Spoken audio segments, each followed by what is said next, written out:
This is our first time racing in Saint Barth. I haven't experienced any of the bucket regattas or a voile regatta before, and so it's been quite spectacular the last couple of days out training and seeing the sights and where the courses might go. You know, it's quite a tricky race course for the navigators, and we've spent a lot of time after our practice sessions out in the rubber boat measuring different areas and finding rocks.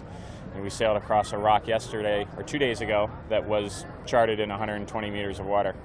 And we saw it, you know, a boat length up and sailed around it and went back later in the chase boat to find out that we would have run aground had we sailed across it. So that makes you a bit apprehensive, but you know, it's as you can see, the sights around us are pretty spectacular, and quite thankful to be here.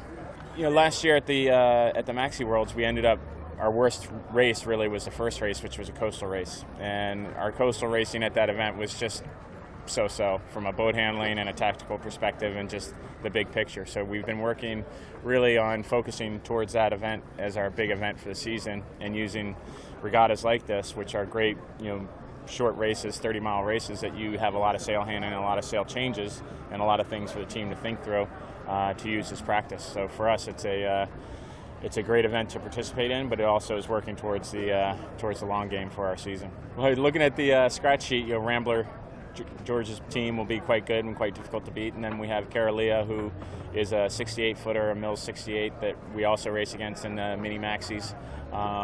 That, you know, they're one of those teams that sits right behind you, and the boat's fast enough that they can nip at your heels and never seem to go away. So I would suspect those are our two big competitors, and then there's a slew of Swan 100s that we'll be out battling around against. But you know, I don't really know how they go or we go against them. I would suspect it's as much about staying out of their way in the pre-start and letting Bella get her nose out and doing her work for us. L'idée, c'est d'essayer de faire les choses le plus simple possible pour que ça se passe le mieux, dans la meilleure ambiance. Et puis voilà, de toute façon, je crois que c'est l'esprit de Saint Barth. Hein.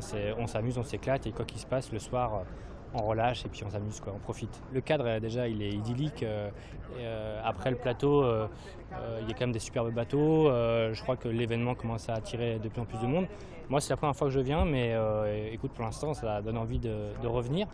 Je te dirai ça à la fin de la semaine. Autant on peut déconner autant qu'on peut à terre, mais c'est vrai qu'une fois que la ligne de départ est franchie, je crois que le naturel il revient au galop. Donc non, c'est sûr, l'envie de bien faire, mais surtout dans une bonne ambiance. Voilà, c'est ça le mot d'ordre.